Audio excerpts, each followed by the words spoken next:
महबूबा मुफ्ती कुछ बोल रही हैं, सीधे रुक करेंगे। इसमें गड़बड़ करने का कोई चांस नहीं अब, क्योंकि लगता था कि अगर मैंडेट कुछ मिक्स्ड होगा, अगर एक तरफा मैंडेट नहीं होगा तो फिर उसमें बहुत सी शरारतें हो सकती थी, बहुत सारी उथल पुथल हो सकती थी और कहीं ना कहीं यहाँ के जो लोगों ने मैंडेट दिया है उसको डिफीट करने की बात हो सकती थी। इसलिए I congratulate all of them, specially people of Jammu and Kashmir, जिन्होंने बहुत जो है सोच समझ के एक स्टेबल गवर्नमेंट के लिए वोट दिया है। Phone to ask anything please. PDP 2014 में 28 सीटें, जी जी जी, और 2024 में 3 सीटें। जी जी, क्या 96 में नेशनल कॉन्फ्रेंस 60 सीटें, 2014 में 16 सीटें। ये उतार चढ़ाव आता रहता है, इसमें क्या करेंगे आप? लोगों की विक्ट्री है, लोगों की चॉइस है। आपको लोगों की चॉइस, जो उनकी मर्जी है, उसकी कदर करनी चाहिए, उनकी इज्जत करनी चाहिए। जमहूरियत में तो यही होता रहता है।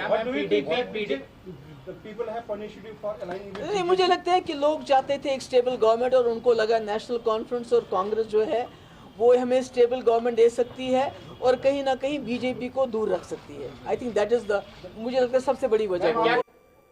बशीर असद साहब, सवाल इस लिहाज से आपसे, क्योंकि बीजेपी बार बार यही कहती है कि मोटिव इनका होता है सिर्फ बीजेपी को हटाना, बीजेपी का मुकाबला करना ही एकमात्र इनका मोटिव रहता है। आज के ये नतीजे एक्सेप्ट कर रही हैं अपनी हार को, उनकी बेटी भी एक्सेप्ट कर रही हैं, लेकिन जम्मू कश्मीर के लिहाज से ये नतीजे क्या संकेत और क्या संदेश?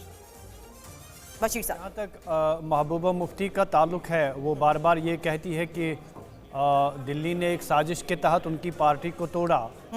अगर वो थोड़ा सा इंट्रोस्पेक्शन करें इस बात में कितनी सच्चाई है, दिल्ली ने कितना तोड़ा, लेकिन एक बात ये भी हकीकत है जो सारे लोगों के सामने है कि उसमें वो पीडीपी को तोड़ने में महबूबा मुफ्ती का अहंकार शामिल है, उसका फैमिली फिफडोन शामिल है।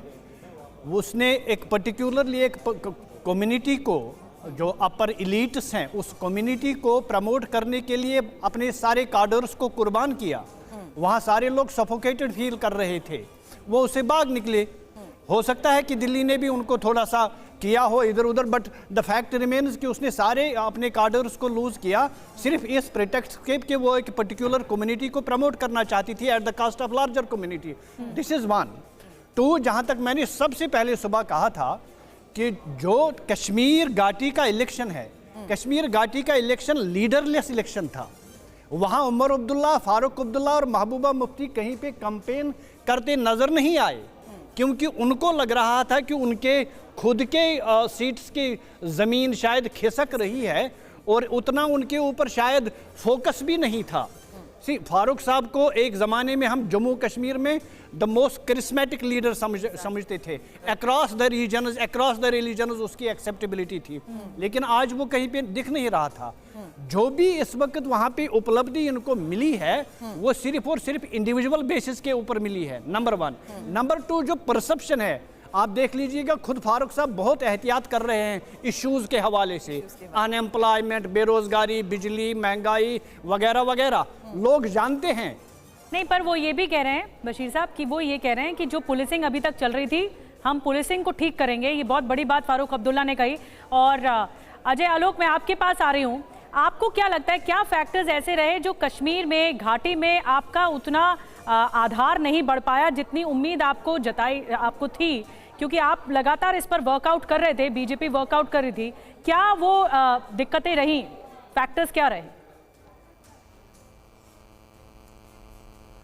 नहीं, देखिए, कश्मीर घाटी में अभी तक जितनी हमारे पास फीडबैक्स आई हैं, हमारा वोट परसेंटेज, हम कम सीटों पर लड़े 17 सीटों, उसके बावजूद हमारा वोट परसेंटेज 14 के चुनाव के अपेक्षा हमारा वोट परसेंटेज काफ़ी बढ़ा है।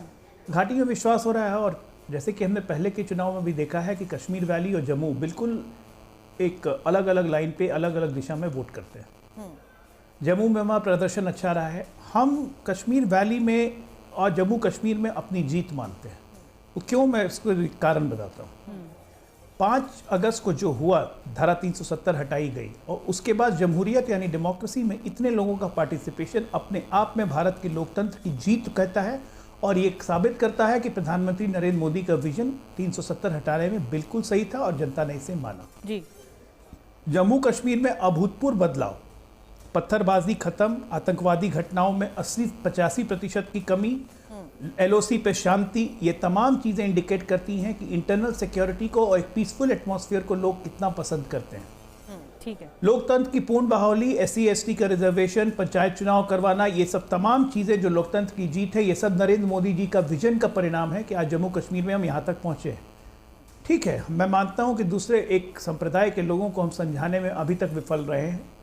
हमारी कोशिशें जारी रहेंगी। सबसे बड़ी हमारी जीत यह है कि जम्मू कश्मीर भारत का एक इंटीग्रल हिस्सा अपने आप को समझता है और देश के साथ जुड़ने को तैयार है। और ये लोकतंत्र का ये रिजल्ट कहीं ना कहीं भारतीय जनता पार्टी या प्रधानमंत्री नरेंद्र मोदी के विजन को बिल्कुल मोहर करता है। बिल्कुल एक सर, चीज जिस और विजन साबित की आप करता है। बात यहाँ पर कर रहे हैं जम्मू उसके तहत कश्मीर कुछ सहित इश्यूज के बारे में भी देश के लोगों ने एक बात और कहूंगा, इस नतीजों ने यह साबित कर दिया है कि इस देश के लोगों ने मोहर लगा दी है कि कांग्रेस से पूंछ पकड़ के ही आगे बढ़ सकती है। चाहे वो जम्मू कश्मीर हो, NC का पूंछ, समाजवादी पार्टी यूपी में पूंछ, RJD बिहार में पूंछ, आम आदमी पार्टी दिल्ली में पूंछ, हर जगह पूंछ पकड़ के निकल सकती है कांग्रेस पार्टी।